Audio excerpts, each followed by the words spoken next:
Hello dear students, welcome to Matrix Science Academy. So in the 12th standard one shot revision lectures we have started with the chapter number 4, that is emerging technologies. So today we are going to start with a new chapter, that is emerging technologies, one of the most easiest chapter, a very easy chapter and a very interesting chapter too. This chapter can totally give you a 10 marks in your board exam. So let's start discussing this chapter more in detail. So first let's start with what is emerging technologies. So emerging technologies का मतलब क्या होता है? See in IT today exactly what is trending, ठीक है, आज के date पे आईटी में क्या ट्रेंडिंग है उसी कंसेप्ट को हम बोलते हैं emerging technologies. So which technologies are emerging nowadays?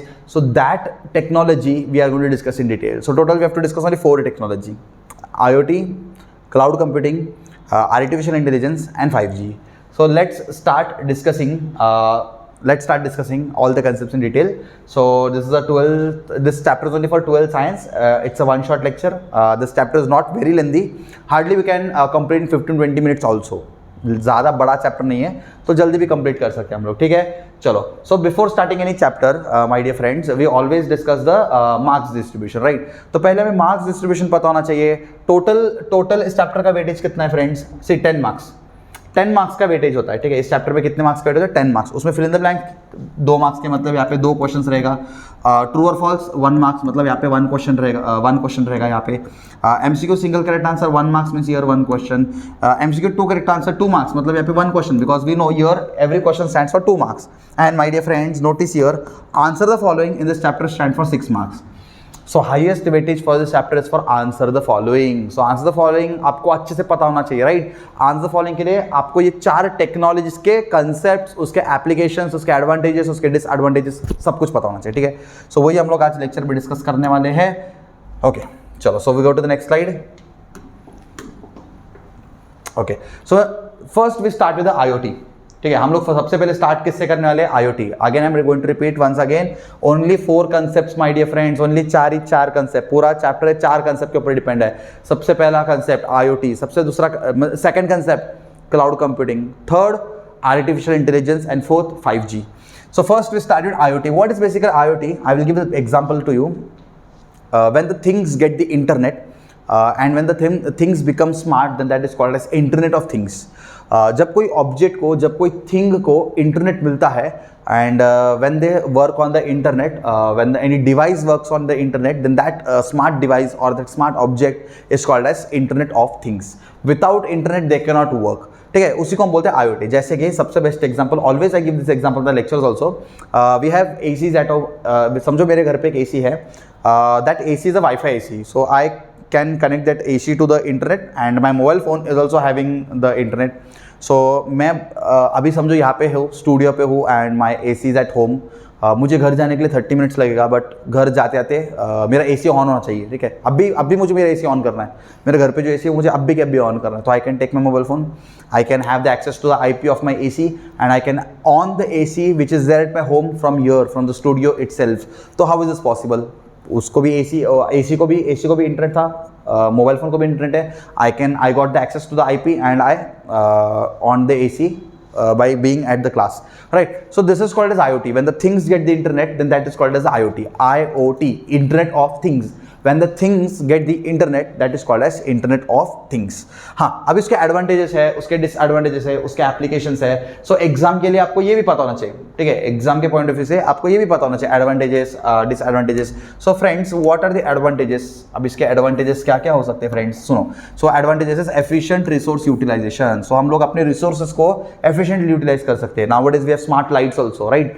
So smart lights in the sense what, if anybody is there then only the lights will get on, if nobody is there the lights will get off. We have smart doors when a person walks. In malls में and all आपने देखा है, when a person walks, the doors the doors are going to get opened automatically, right. No any person is standing and controlling the door, open close ऐसे कुछ नहीं है, right. सब कुछ मैनुअली चल रहा है, सब कुछ ऑटोमेटिक चल रहा है with the help of internet. So that is called as internet of things. So यहाँ पे हम रिसोर्सेज को एफिशिएंटली यूटिलाइज कर सकते हैं, जैसे कि smart lights. Alright, so when nobody is there, the light will get off. We can save the electricity, so we can save the resource, right? Minimum human effort. So यहाँ पे ज़्यादा कोई efforts लेने की जरूरत नहीं है. With less efforts, smartly we can do the work. This is also time swing. Definitely IoT can help us to save the time. Enhanced data collection, it is also going to help us to collect a lot of data, like smart thermostats, which is going to collect a lot of data like temperature and all. Improve, and it also has the concept of security, so we can improve it day by day, and the security can also help us to keep us safe and secure. इसके कुछ drawbacks भी है. अब इसके drawbacks क्या है? Privacy इसका एक बहुत बड़ा ड्रॉबैक हो सकता है. कैसे?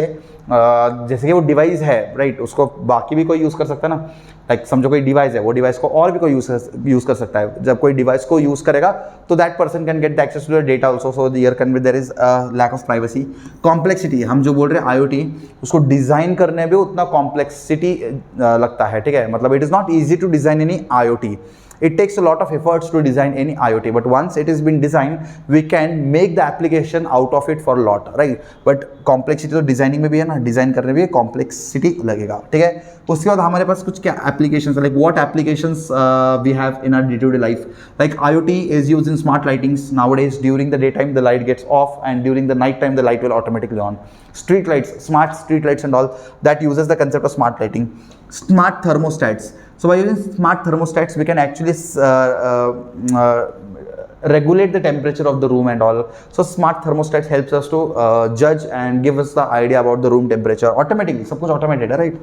Smart locks, smart security cameras, smart traffic signals. So ये सब, इनके सबके बीच में smart क्यों ऐड किया? Because they work efficiently, they work automatically.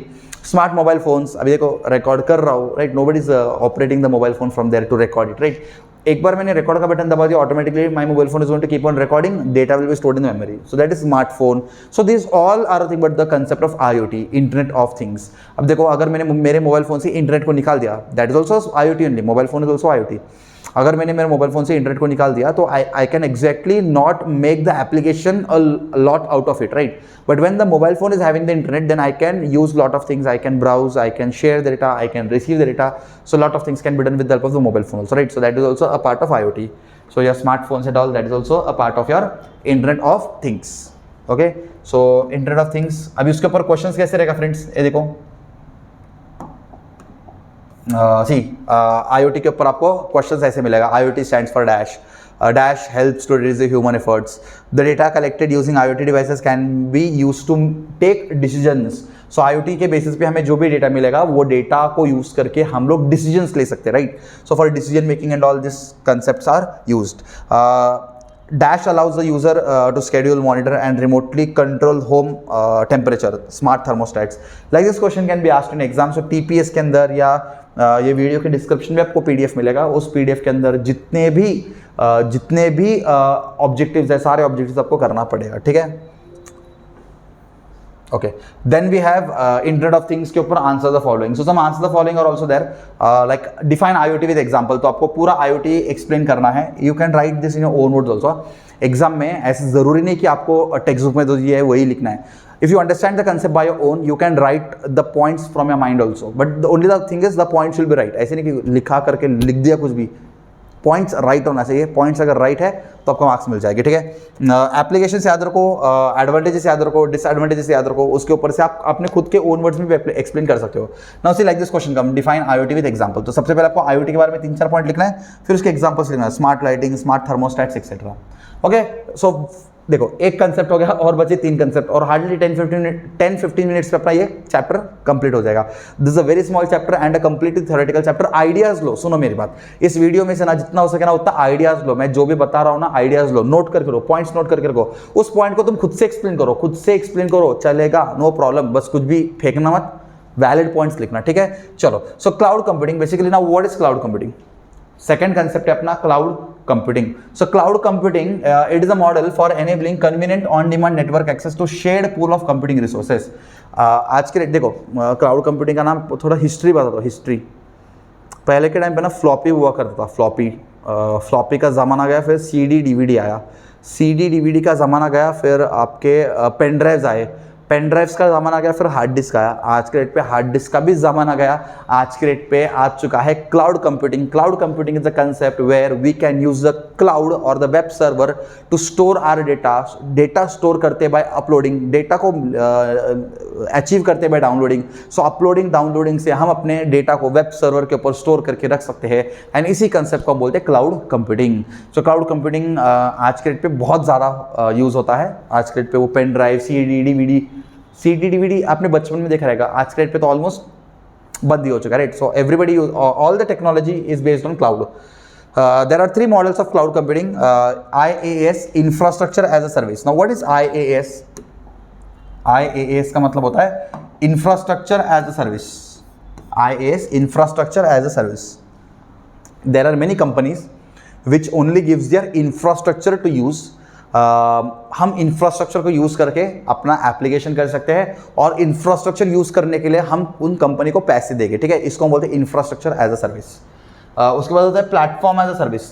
Platform as a service में हमें सिर्फ प्लेटफॉर्म मिलेगा, स्टोरेज स्पेस मिलेगा, उधर इंफ्रास्ट्रक्चर, नेटवर्किंग सब हमें खुद करना पड़ेगा, एंड हम उसको ऑनलाइन यूज़ कर सकते हैं. That is platform as a service. अच्छा, ये यूज़ करने के लिए infrastructure as a service, platform as a service, इसको यूज़ करने के लिए do we need to go anywhere? No no no, it is online, it is cloud based. इसको तुम बोलते हैं ना क्लाउड बेस्ड, ऑनलाइन है सब कुछ, राइट. हम इंफ्रास्ट्रक्चर को किसी मतलब कोई कंपनी इंफ्रास्ट्रक्चर बना के दे देगा, हम उसको यूज़ कर सकते हैं, बस ऑनलाइन यूज़ करना है, ऑनलाइन यूज़ करने के लिए पे करना है, ठीक है. उसको बोलते हैं infrastructure as service. This is a cloud computing model.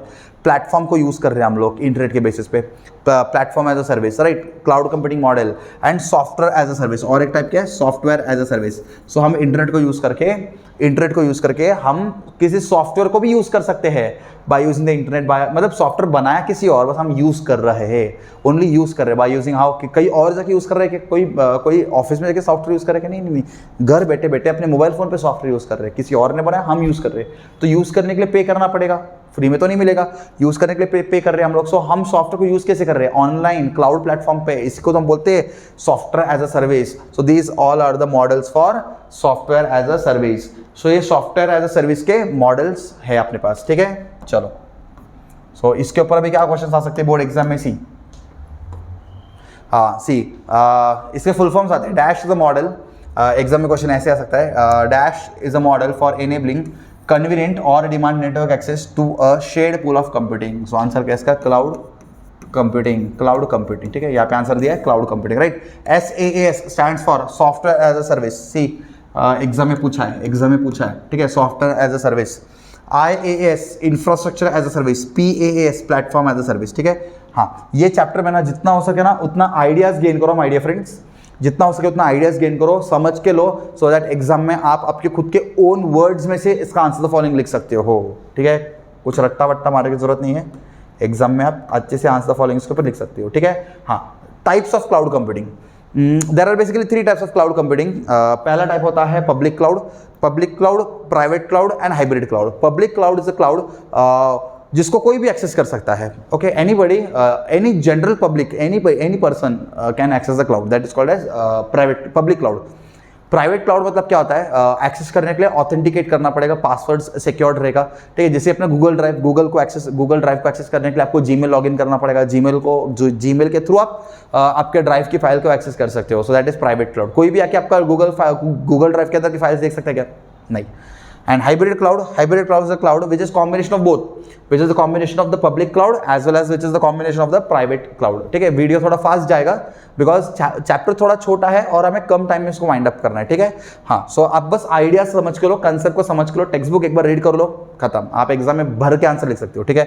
So again I repeat, public cloud. What is public cloud? Public cloud का मतलब क्या होता है? जो भी सर्विसेज है that is shared and that can be used by multiple people, that can be used by many people across, right. Private cloud, other than general public छोड़ के आप इसको यूज कर सकते हो, ठीक है. And hybrid cloud is a combination of both the cloud, that is public and private. Public cloud and private cloud अगर साथ में आए तो उसको हम बोलते हैं हाइब्रिड क्लाउड, ठीक है. हाँ, देखो इसके ऊपर क्वेश्चन कैसे आएगा? Explain types of cloud computing. In exam the questions come like this, explain the types of cloud computing. So cloud computing में आपको 3, देखो इसमें कंफ्यूज नहीं होना. Models of cloud computing is something different and types of cloud computing is something different. Many of the times students in the exam get confused in this, right? Models में types लिख देते हैं और types में model लिख देते हैं, ठीक है. मॉडल 3 होता है, ठीक है. Infrastructure as service, platform as service and software as service. वैसे ही आपका जो टाइप्स होता है, टाइप्स भी 3 होता है. पब्लिक टाइप्स में आता है, टाइप्स में आता है public, private and protected. Public cloud के बारे में लिखना है, प्राइवेट क्लाउड के बारे में लिखना है और हाइब्रिड क्लाउड. प्रोटेक्टेड नहीं होता, हाइब्रिड क्लाउड आता है, ठीक है. हाइब्रिड क्लाउड, ठीक है. ओके, चलो. Then what are the some benefits of cloud computing. Cloud computing के बेनिफिट्स क्या है अपने पास? वो क्लाउड कंप्यूटिंग यूज करने से अपना क्या फायदा है? See, there are some benefits like cost saving. हम कॉस्ट सेव कर सकते हैं, रिलायबल भी होता है. अभी कॉस्ट कैसे सेव कर सकते हैं? No need to invest the money in your physical hardware, right. Hardware, hard disk अगर आप लेने जाओगे तो हार्ड डिस्क कितना कॉस्ट जाएगा, राइट. वही आप अगर क्लाउड कंप्यूटिंग के लिए जाओगे उसके कंपैरेटिवली कम प्राइस में आपको स्टोरेज डिवाइस मिल जाएगा ऑनलाइन, क्लाउड बेस्ड. बट अगर आप हार्डवेयर परचेस करते हो एंड वो हार्डवेयर अगर मिसप्लेस हो गया, तो वो हार्डवेयर अगर कहीं मिसप्लेस हो गया या हार्डवेयर डैमेज हो गया या लॉस्ट हो गया, डेटा भी गया. बट इन क्लाउड, अभी ये मत बोलो क्लाउड कैसे मिसप्लेस होगा. क्लाउड मिसप्लेस नहीं हो सकता है.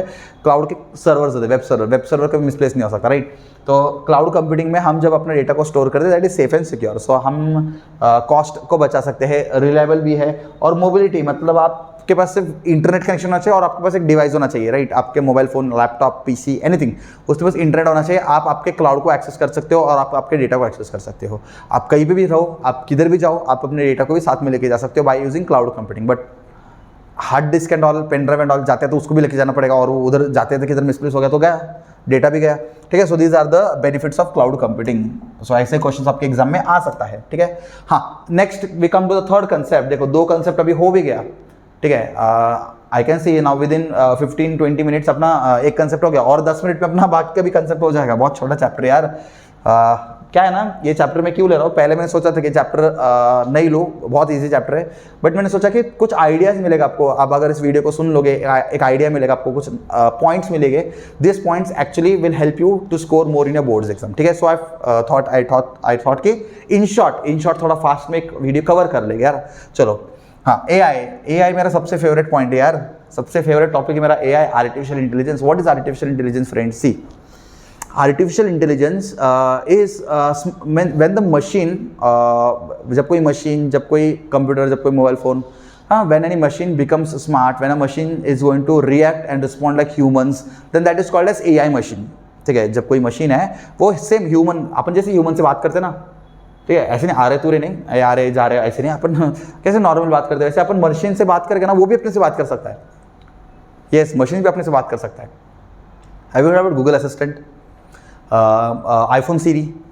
तुम उससे बात करो वो भी आपसे बात करेगा, right. So that is AI, artificial intelligence. आप उसको कोई क्वेश्चन पूछो आपको आंसर देगा, आप उसको कोई आंसर दो वो आपको क्वेश्चन देगा, ठीक है. Everything is possible. सो आप उसको, उसके साथ मतलब आप जो भी क्वेश्चन पूछना चाहते हो वो क्वेश्चन पूछ सकते हो, आपको आंसर. फालतू को कुछ पूछना मत, आपको पता है क्या मैसेज आएगा करके, ठीक है. कुछ लोग पूछते हैं, फालतू का भी पूछते हैं कुछ लोग. आज के डेट पे वो क्या होता है, चैटबॉट के साथ टाइम पास में कोई मिला नहीं तो फिर उसके साथ ही टाइम पास कर लो यार, ठीक है. ऐसे नहीं करना, ठीक है. वो मशीन है, ठीक है. मशीन के साथ इमोशन का भी शेयर नहीं करना चाहिए, ठीक है. हाँ, AI के ऊपर आते हैं. AI is artificial intelligence, is a area of computer science that emphasises on creation of intelligent machines. So AI क्या होता है ना, these are the intelligent machines which can think, which can react, which can respond same like the humans. But are they humans? No, they are not humans. They are like humans, but they are the machines. So when the machine react, respond or they act like a human, then that is called as artificial intelligence. अब इसके कुछ सब field होता है रे AI के ना, और भी फील्ड होता है. AI एक्चुअली बहुत वास्ट एरिया है. AI के बारे में स्टडी करने बैठे तो 3-4 साल भी कम गिर जाएगा, इतना बड़ा एरिया है, ठीक है. सो AI के अंदर मशीन लर्निंग आता है. आज के डेट में मशीन लर्निंग बहुत ज़्यादा ट्रेंडिंग में, ठीक है. What is machine learning? जैसे कि देखो, हम आप में लाइफ में कोई मिस्टेक कर देते तो नेक्स्ट टाइम हम उस मिस्टेक को रिपीट करते क्या? आज समझो हो गया मेरे से कोई गलती हो गया, कल को मैं वो मिस्टेक को रिपीट करूँगा क्या? नहीं. We don't repeat the mistake, right. In the similar way हमने मशीन्स के अंदर भी ऐसे एल्गोरिदम डाल दिया ना, अगर उन्होंने एक बार कोई मिस्टेक कर दिया, next time they will not repeat the mistake. So they are going to learn from the mistake. Then that is called as machine learning. इसका मतलब machine learning. When the machine learn on its own from the previous mistakes, then that is called as machine learning. आपने देखा रहेगा mostly when you use your Google Assistant, when you use the Microsoft Cortana, Google Siri, Chat GPT, आपने उसको question पूछा, उसने आपको answer दिया, उसके बाद आपको ऐसे थम्स अप मिलेगा और थम्स डाउन मिलेगा, ठीक है। आपके ऊपर डिपेंड है। अगर आपको इन्फॉर्मेशन सही लगा तो आप क्या करते हो, थम्स अप करते हो, और अगर आपको इन्फॉर्मेशन जो आपके चैटबॉट ने दिया वो अगर राइट नहीं लगा तो आप थम्स डाउन करते हो। तो थम्स डाउन करने के बाद उसको समझ में आ जाएगा कि the user is not satisfied with the answer, so the machine, the algorithm is going to change the code automatically. वो एल्गोरिदम ऐसे चेंज होगा कि नेक्स्ट टाइम यूजर को राइट आंसर जा पाएगा। मतलब मशीन ने उसके मिस्टेक से उसने उसके मिस्टेक्स के लर्न किया है, next time it will not repeat the same mistake, ठीक है। इसको बोलते हैं मशीन लर्निंग। वैसे processing, neural network, deep learning, cognitive computing, computer vision, neural language processing, ये सब क्या है ना, मैं आपको बता दूँ। आज के डेट पे अगर मैंने मशीन से बोला या मैंने गूगल असिस्टेंट से बोला can you please tell me the temperature outside, can you help in this, can you help in that, तो it is also going to respond me. मतलब मैं बोल रहा हूँ और वो सुन रहा है और वो उसको रिस्पॉन्ड भी कर रहा है, ठीक है। इसको हम बोलते हैं natural language processing. This is called as natural language processing. मैं उसको बोल रहा हूँ, वो कंप्यूटर है, वो मशीन है, फिर भी वो मुझे सुन पा रहा है और मैं क्या क्वेश्चन पूछ रहा हूँ उसका जवाब भी दे रहा है, उसका आंसर भी दे रहा है। That is AI। These are the sub fields of AI। AI के कुछ एडवांटेजेस है, रिडक्शन इन ह्यूमन एरर। समझो कोई मशीन है और कोई ह्यूमन है, दोनों को अगर मैंने एक टास्क असाइन कर दिया तो ज़्यादा बेटर कौन कर पाएगा और ज़्यादा एक्यूरेटली और प्रिसाइसली कौन करेगा, AI। मशीन ज़्यादा अच्छे से कर पाएगा अगर उसका एल्गोरिदम वैसे राइट रहा तो, ठीक है। हाँ, human can also do the work, but ज़्यादा परफेक्टली और ज़्यादा कम टाइम में हमें AI अच्छे से करके देगा। सो हमारा ह्यूमन एरर में रिडक्शन हो सकता है। डिजिटल असिस्टेंस मिलेगा by using Google assistant and all. Faster decision जल्दी ले सकते हो, और डेली एप्लीकेशन अपन अपनी डे टू डे लाइफ में यूज़ कर सकते हैं ना यार। अपन अपने डे टू डे लाइफ में इसको डेली यूज़ कर सकते हैं, राइट। कभी ऐसे नहीं होगा आज गूगल असिस्टेंट का हॉलीडे है, आज अपना आईफोन सीरी छुट्टी पे है, ऐसे कभी नहीं होगा। हम डे टू डे लाइफ में इसको यूज़ कर सकते हैं। These are the advantages. इसके कुछ ड्रॉबैक्स भी होते हैं। क्या ड्रॉबैक्स है? High cost creation. हाँ, अगर आपको रोबोट्स या AI रोबोटिक्स करना रहेगा तो उसका कॉस्ट जो होता है ना, हाई कॉस्ट होता है, ठीक है, उतना ईजी नहीं रहता। बहुत ज़्यादा हेवी इन्वेस्टमेंट करना पड़ता है, and there can be lack of and there can be unemployment also, ठीक है। There can be unemployment also, AI की वजह से there can be unemployment also. आज के लिए आप देख सकते हो, there are many companies, there are many big companies, they have remove the humans and they have replace the job with the AI। अभी इसका सीन क्या है ना, देखो, ह्यूमंस कैसे 6 घंटे काम करेंगे, उसके बाद उनको ज़रा आराम, खाना पीना, घर जाएंगे, अगले दिन आएंगे, सैटरडे संडे छुट्टी, बहुत सारे डिमांड्स रहते हैं ना। उसी जगह पे है, अगर मैंने एक ही बार खर्चा किया, तगड़ा खर्चा किया और एक मशीन को रख दिया वहाँ पे, एक चैट, वहाँ पे मैंने एक रोबोट रख दिया या मैंने एक AI मशीन रख दिया, तो उसको ब्रेक की ज़रूरत है क्या? काम करते रहेगा, कंपनी का फ़ायदा, काम करते रहेगा, कंपनी का फ़ायदा, काम करते रहेगा, कंपनी का फ़ायदा पे फ़ायदा। समझ में आ रहा है क्या आपको? सो आज के डेट पे many of the companies for their advantage they are seeking the help of AI, and उसकी वजह से क्या है ना, ह्यूमन का वर्क जो है वो कम हो रहा है। So there can be unemployment. So when the AI is going to grow, artificial intelligence जितना ग्रो होगा उतना अनएम्प्लॉयमेंट के चांसेस भी बढ़ सकता है, ठीक है। सो इसको अच्छे से कोड करके एक अच्छे लैंग्वेज में अच्छे से समझ के आप एग्जाम में इसको एडअप कर सकते हो, ठीक है। चलो, AI के ऊपर क्वेश्चंस कैसे आएगा? AI stands for dash. Dash is the area of computer science that emphasises on creation of intelligent machine. Intelligent machine आती है artificial machine. Machine learning is a subfield of AI। Deep learning is a subfield of AI। Dash intimate the brain's array of interconnected neurons. जैसे अपने human के brain के अंदर neurons होते हैं ना, वैसे कंप्यूटर के भी नेटवर्क होता है, इतना बड़ा नेटवर्क, उसको हम बोलते हैं न्यूरल नेटवर्क, राइट। उसको हम न्यूरल नेटवर्क ऐसे बोलते हैं, ठीक है। चलो, ब्रीफ आइडिया अबाउट AI के ऊपर आपको आंसर द फॉलोइंग के ऊपर क्वेश्चन आ सकता है। डिफरेंट फील्ड्स ऑफ AI, मतलब आपको पूरा एक्सप्लेन करना पड़ सकता है। AI is a intelligent machine where they can think, react, respond like humans. There are subfields of AI, that is machine learning, deep learning, neural network, cognitive computing, natural language processing. So ये सब आप लिख सकते हो और इनके बारे में आप in short explain भी कर सकते हो, ठीक है। चलो, and we come to the last point of this chapter, that is 5G. 5G का मतलब होता है 5th generation of the mobile network। इसके पहले 4G था, 4G मतलब LTE था। आज के डेट पे आपके पास 5G है। 5G मतलब 5th generation mobile network, right. देखो, पहले तो अपने पास क्या था, 4G था। 4G में अपने पास था LTE। इसका फुल फॉर्म एग्जाम में आता है। LTE का मतलब होता है लॉन्ग टर्म एवोल्यूशन।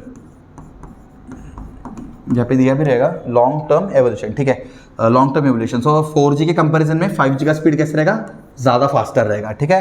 सो 4th जनरेशन से 5th जनरेशन का स्पीड ज़्यादा रहेगा। अभी इसका एप्लीकेशन कहाँ पे रहे, online 5G games, right, automated vehicles, Tesla के बारे में सुना आपने, टेस्ला ऑटोमेटेड व्हीकल्स, जो व्हीकल्स ऑटोमेटिकली रन होता है, सो वहाँ पे हाई स्पीड इंटरनेट की ज़रूरत होती है। तो 5G के हेल्प के थ्रू हम लोग उस प्रोसेस को अचीव कर सकते हैं, ठीक है। Virtual classroom, now I am recording this video, I'll upload on the YouTube and you can see by your home itself, right? So this is a virtual classroom, right? Virtual lecture, right? So this all things are possible because of internet. अगर आपका mobile data बंद कर दिया तो ये सब बंद हो जाएगा वीडियो, राइट? सो आज के डेट पे सब चीज़ें चल रहा है बिकॉज ऑफ मतलब एक अच्छा वर्चुअल क्लासरूम को 5G नेटवर्क से मिलेगा बिकॉज उसका इंटरनेट का स्पीड कैसे रहेगा, इंटरनेट का स्पीड इसका ज़्यादा रहेगा, ठीक है। हाँ, automated vehicles and all, Tesla and all, ठीक है। बट इंडिया में टेस्ला को आने टाइम है अभी। इंडिया में तो अगर किसी को रोड क्रॉस करे तो गाड़ी को ऐसे रुकाते हैं, स्टॉप स्टॉप स्टॉप स्टॉप ऐसे। बट टेस्ला को समझ में आएगा क्या, टेस्ला साथ में लेके जाएगा आपको भी, ठीक है। तो ऐसे टेस्ला के सामने नहीं करना, ठीक है। हाँ, बट अगर इंडिया में टेस्ला को आना है तो उसको एल्गोरिथम वैसे चेंज करना पड़ेगा, उसके गाड़ी के अंदर स्केल पे एल्गोरिथम डालना पड़ेगा। जैसे किसी का हाथ दिखते ही गाड़ी रुकना चाहिए, कोई एनिमल आते ही गाड़ी रुकना चाहिए, तो उसके लिए भी वैसे एल्गोरिथम ऐड करना पड़ेगा, ठीक है। चलो इसके बाद 5G के ऊपर क्वेश्चंस कैसे आ सकता है, सी एक्सप्लेन कंसेप्ट ऑफ 5G के कंसेप्ट एक्सप्लेन करो, ऐसे क्वेश्चंस आपके पेपर में आ सकता है। आंसर द फॉलोइंग में 5G is the 5th generation of cellular network, 5G is the next generation of wireless media communication, it is expected to provide internet connection that are multiple times faster than the 4G। सो 4G के comparison में अपना 5G जो रहेगा multiple time faster रहेगा। इसके बाद 6G आएगा, 7G आएगा, 8G आएगा, 9G आएगा। सो जैसे जैसे इसका जनरेशन बढ़ते रहेगा वैसे वैसे अपना मोबाइल का स्पीड भी बढ़ते रहेगा, ठीक है। आज के डेट पे जितना अपना मोबाइल का यूजेज बढ़ रहा है वैसे उतना अपना इंटरनेट का यूजेज भी बढ़ रहा है। सो अगर इंटरनेट का यूजेज बढ़ रहा है तो इंटरनेट का स्पीड भी बढ़ना चाहिए, that is a generation of mobile phone, right. And here we have came to an end of this chapter, ठीक है। चलो एक छोटा सा एक नोट, IMP नोट मैं आपको बता देता हूँ।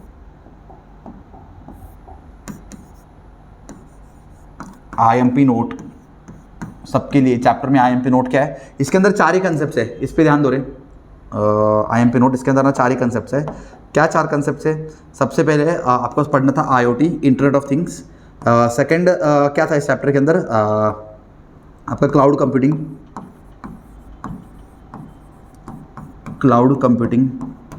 एंड थर्ड क्या था इस चैप्टर में, आपका AI, that is artificial intelligence. And fourth क्या था इस चैप्टर में, दैट इज आपका ये 5G, 5th generation of mobile network, ठीक है। हाँ, अब इन सब चीज़ों में, इन 4 चीज़ों में आपको एक चीज़ कॉमनली करना है, इसका इंट्रोडक्शन आपको पता होना चाहिए।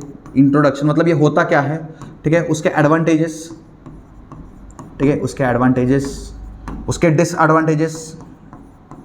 Disadvantages and applications before going to the exam you must know this। Exam को जाने से पहले आपको ये पता होना चाहिए, ठीक है। हाँ, ये चारों पॉइंट्स का introduction, advantages, disadvantages and applications, बस इतना पता होना चाहिए। अभी क्या करना है सुनो, टेक्स्ट बुक रीड करने का, वीडियो के डिस्क्रिप्शन आपको PDF मिल जाएगा, PDF के अंदर सारे क्वेश्चंस रहेंगे, सारे क्वेश्चंस को अच्छे से रिवाइज करने का, and this chapter can be completed, okay. So remember this point, आपको इतना ही करना है इस चैप्टर के अंदर। So here we have completed the chapter number 4 that is emerging technologies, ठीक है। अगेन वही मेरा प्लान था एक्चुअली, इसके ऊपर वीडियो स्किप ही करने वाला था बिकॉज बहुत ईजी चैप्टर है यार, बहुत ईजी चैप्टर है। इससे ईजी चैप्टर IT में कुछ है ही नहीं। सबसे ईजीएस्ट चैप्टर है अपना, 2 चैप्टर ईजी है। एक तो SEO का चैप्टर, उसके ऊपर मैंने वीडियो बनाया था, SEO के चैप्टर के ऊपर, SEO and this both the chapters are very easy, right? But still, just for a one shot revision I had made this video. Now just follow the points what I'm saying। ये concept पता होना चाहिए, intro and exam में ना खुद से लिखो, बस पॉइंट भर के लिखो। अभी 2 मार्क के लिए कुछ लोग बोले यार 4-5 पॉइंट्स आर सफिशिएंट, ऐसे मत करो यार। अगर तुमको 2 मार्क्स के लिए या 3 मार्क्स के लिए क्वेश्चन है ना, भर के पॉइंट्स लिखो, 10, 12, 15, 20 पॉइंट लिखो। जितना पॉइंट्स आप लिखोगे उतना इंप्रेशन अच्छा रहेगा, जो भी आपके माइंड में आ रहा है उस पॉइंट के रिगार्डिंग अच्छे से लिखो। अभी अपनी इतना स्टोरी सुनो ना, सब अच्छे से कोट करके अपने ओन वर्ड्स में भी आप लिख सकते हो, ठीक है। चलो, so everybody prepare the chapter number 4 for exams, soon will come with the other chapters also, ठीक है। चलो, बाय।